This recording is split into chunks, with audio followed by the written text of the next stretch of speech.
31 जुलैला आम्ही महाराष्ट्र बंद करू. करायचंय का नाही महाराष्ट्र बंद?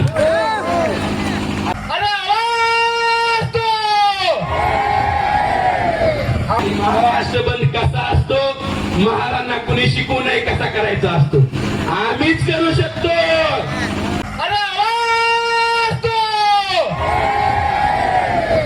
त्या निळ्या रुमालावालेच करू शकते.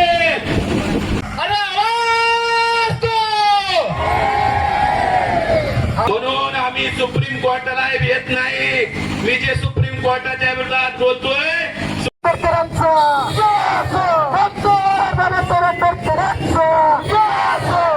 अरे देखते इस कातिल जमाने की बाहों में कितना दम है.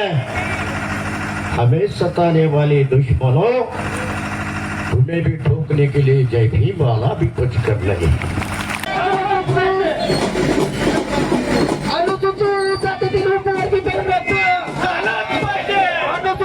आम्ही आता राखीव जागेच्या कुबड्यावरच्या अवलंबून राहिलेले नाही. आम्ही या पुढच्या काळामध्ये ओपनच्या ठिकाणी स्पर्धा करण्याची आमची तयारी आहे आणि म्हणून आम्ही निवडणुकी हा मतदारसंघ राखीव मतदारसंघ आहे. परंतु या राखीव मतदारसंघामध्ये आम्हाला जाणून बुजून टाळलं जातं जातीला. म्हणून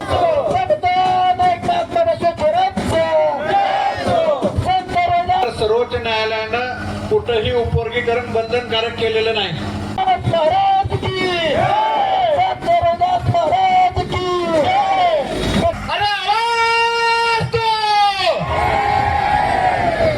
ठिकाणी हे जातीवादी सरकार काही मातंग समाजातील ठराविक भांडवलांना हातेशी धरून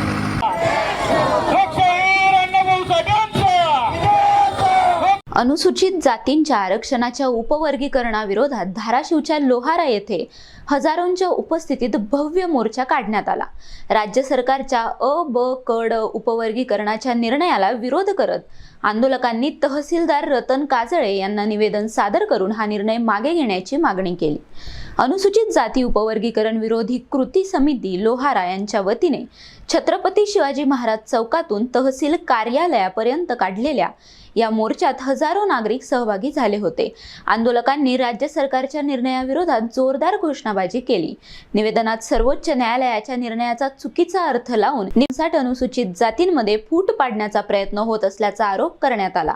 यावेळी प्राध्यापक सिद्धार्थ शिंगारे, अशोक आगवणे, भाजपचे कैलास शिंदे, हरीश डावरे, दिलीप भालेराव, वंचित बहुजन आघाडीचे Rambhau Gaikwad, Jalindar Kokane, advocate Sayaji Shinde, advocate SP Inamdar, advocate Sheetal Chavan, Ramakant Gaikwad, Ravikiran Bansode आदींनी मनोगत व्यक्त करत उपवर्गीकरणाचा निर्णय तात्काळ मागे घेण्याची मागणी केली. मोर्चानंतर झालेल्या सभेत अनेक वक्त्यांनी राज्य सरकारच्या निर्णयावर तीव्र टीका केली. निर्णय मागे न घेतल्यास 31 जुलै रोजी महाराष्ट्र बंद आंदोलन करण्यात येईल असा इशारा देत महाराष्ट्र बंद कसा असतो हे तुम्हाला कोणी शिकवू नये अशा शब्दांत भूमिका मांडली. सभेत संविधान आणि अनुसूचित जातींच्या एकतेच्या मुद्द्यावर सरकारने फेरविचार करण्याची मागणी करण्यात आली. या मोर्चात अनुसूचित जाती प्रवर्गातील विविध समाज बांधव, महिला, युवक आणि सामाजिक संघटनांचे पदाधिकारी मोठ्या संख्येने सहभागी होते. 1 ऑगस्टला निर्णय येण्याची दाट शक्यता आहे अजयभाईंना सांगितलं. त्याच्यामुळे आम्ही लॉंग मार्चचा ज्यावेळेस चैत्यभूमीला पोहोचलो बाबासाहेबांना अभिवादन करून आम्ही डिक्लेअर केलं जर तुम्ही 1 ऑगस्टला करणार असाल त्याच्या आदल्या दिवशी अर्थात 31 जुलैला आम्ही महाराष्ट्र बंद करू. करायचंय का नाही महाराष्ट्र बंद? आणि महाराष्ट्र बंद कसा असतो महाराजांना कुणी शिकवू नये कसा करायचा असतो. आम्हीच करू शकतो. त्या निळ्या रुमालावालेच करू शकते. ज्यावेळेस तुम्ही भीमा कोरेगावची दंगल केली त्याच्यानंतर 3 जानेवारीला महाराष्ट्र बंद बघितला अख्ख्या महाराष्ट्रानं. हे निळे लोक कसे महाराष्ट्र बंद करते. चळवळी मोर्चे आम्हाला 5वीला पुजलं हे तुम्हाला नवीन नाहीये. आम्हाला हे जुनं आहे. आमच्या सोबत लढाई देवेंद्र फडणवीसांना परवडणारी नाहीये लक्षात घ्या. त्यामुळे पुढचा टप्पा हा राहणार आहे 31 जुलैला आपल्याला महाराष्ट्र बंद करायचा आहे लक्षात घ्या. आणि ठिकाणी हे जातीवादी सरकार काही मातंग समाजातील ठराविक भांडवलांना हाताशी धरून त्यांना चंदा पुरवून त्यांना सगळं आर्थिक सामग्री पुरवून या महाराष्ट्रामध्ये या जातीमध्ये भांडण लावण्याचं महापाप हे हरामखोर जातीवादी सरकार करत आहे. आणि म्हणून या भाजप RSS या जातीवादी सरकारच्या या मंचाच्या वतीनं तीव्र अशा शब्दात मी जाहीर निषेध व्यक्त करतो. कारण आपण पाहत आहोत हे हरामखोर जातीवादी सरकार हिंदू मुस्लिमांमध्ये भांडण लावण्याचं काम केलं, त्यानंतर इथं मराठा आणि ओबीसी मध्ये भांडण लावण्याचं काम केलं, आणि आता आपलं बुद्धगयाचं आपलं आंदोलन चालू आहे. बुद्धगयावरती इथल्या ब्राह्मणांचं या RSS वाल्यांचाच ताबा आहे. सगळे मंदिरं त्यांच्या धर्माच्या लोकांच्या ताब्यात आहेत, परंतु आपले बुद्धविहार या हरामखोर या भटांच्या ताब्यात आहे. आणि म्हणून तिथलं लक्ष केंद्रित न करता आपण इकडे डायव्हर्ट झालं पाहिजे ही प्रामाणिक भूमिका घेऊन यांनी या ठिकाणी या महार आणि मांगामध्ये जातीचं भांडण लावण्याचं महापाप यांनी केलेलं आहे. आणि मग नाव घेतात सुप्रीम कोर्टाचं. सर्वोच्च न्यायालयाचा निकाल जर का या बाबतीतला वाचला तर सर्वोच्च न्यायालयानं कुठंही उपवर्गीकरण बंधनकारक केलेलं नाही. सर्वोच्च न्यायालयाच्या निकालामध्ये कुठेही म्हणलेलं नाही की हे बंधनकारक आहे. राज्याला स्वतंत्रपणे तुम्ही निर्णय घ्या आणि त्याच्यासाठी सुद्धा काही क्रायटेरिया दिलेला आहे. एम्पिरिकल डाटा काढावा, जातीनिहाय जनगणना करावी, त्यातलं जातीनिहाय मागासले पण तपासण्यात यावं, अशा प्रकारच्या त्याच्यामध्ये अटी घातलेल्या आहेत. त्यापैकी कुठल्याही अटीची पूर्तता केलेली नाही. जी बदर नावाची समिती बसवली आहे या उपवर्गीकरणासाठी ती केवळ एक सदस्यीय समिती आहे. म्हणजे या देशाचा कारभार सुद्धा 1-2 बोधिशाच्या हातामध्ये, आणि ती समिती सुद्धा एकाच सदस्याच्या हातामध्ये त्यांनीच निर्णय घ्यायचा. पण त्याचा अहवाल सार्वजनिक करावा आणि त्याच्यावरती हरकती मागवायला पुरेसा वेळ द्यावा. 59 जातीच्या नेतृत्वांची एखादी बैठक शासनासोबत बसवावी आणि त्याच्यातून चर्चा विनिमय करावा, असं सुद्धा सरकारला वाटत नाही.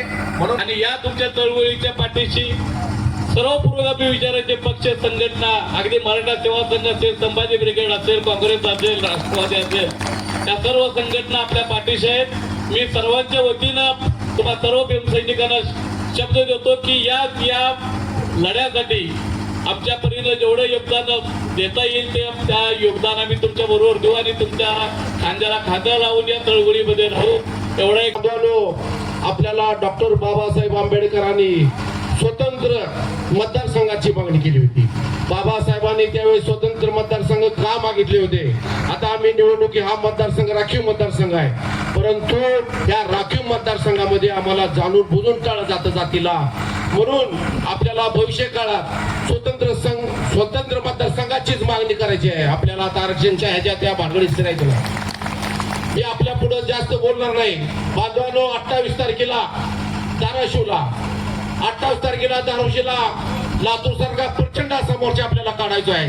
तर ह्या मोर्चाला सर्व इथं उपस्थित असलेल्या माझ्या माता भगिनी कोण कोण येणार आहे मोर्चाला सगळ्यांनी हात होत करा. काय बी झालं तरी लातूर सारखा आपला मोर्चा निघलेला आहे. आणि मोर्चाला निमंत्रित देत असताना मला आंबेडकर साहेब दोघाही भावानं सांगितलं की तुम्ही मातंग समाजाच्या विरोधात बिलकुल बोलू नका. की आपला बारका भाऊ आहे, त्याला कळत नाही, अडाणी आहे, त्याच्यापर्यंत तुम्ही गेला नव्हत, त्याच्या मागवड्यात गेला नव्हत, त्यांना समजावून सांगितलं नाही, म्हणून तुम्ही त्या मोर्चात कोणावर टीका करू नका.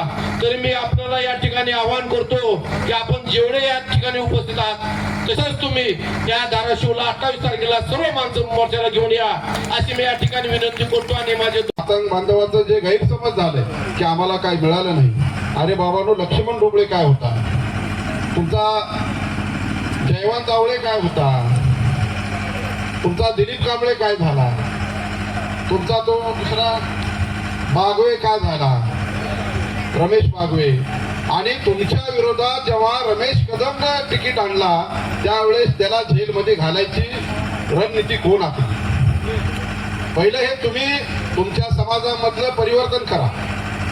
उदगीर सारख्या ठिकाणी सुधाकर वालेरावला तिकीट दिल्याच्या नंतर समाजानं काय आदर्श घेतला पाहिजे? अरे तुम्हाला लोकांचं प्रतिनिधित्व करत असताना त्या ठिकाणी विधानसभेत पाठवल्याच्या नंतर तुम्ही हलगी वाजवता, तुम्ही त्या ठिकाणी पोतराजाचं स्वरूप करता. आपल्याकडे पाहिल्याच्या नंतर आपला नेता कसला असला पाहिजे ही सुद्धा समाजाची देण आहे. आणि समाज याही पुढच्या काळामध्ये तुम्हाला राखीव जागा असतील ना असतील, आम्ही आता राखीव जागेच्या कुबड्यावरती अवलंबून राहिलेलो नाही. आम्ही या पुढच्या काळामध्ये ओपनच्या ठिकाणी स्पर्धा करण्याची आमची तयारी आहे.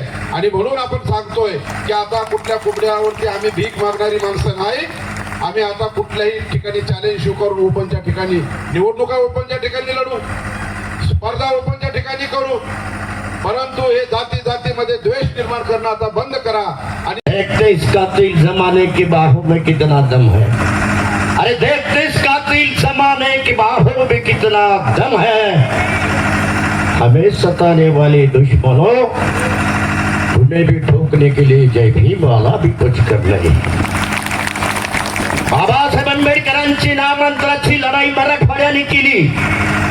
21 वर्ष मी लढाई लढली, असे शहीद झाले पोरं. परवा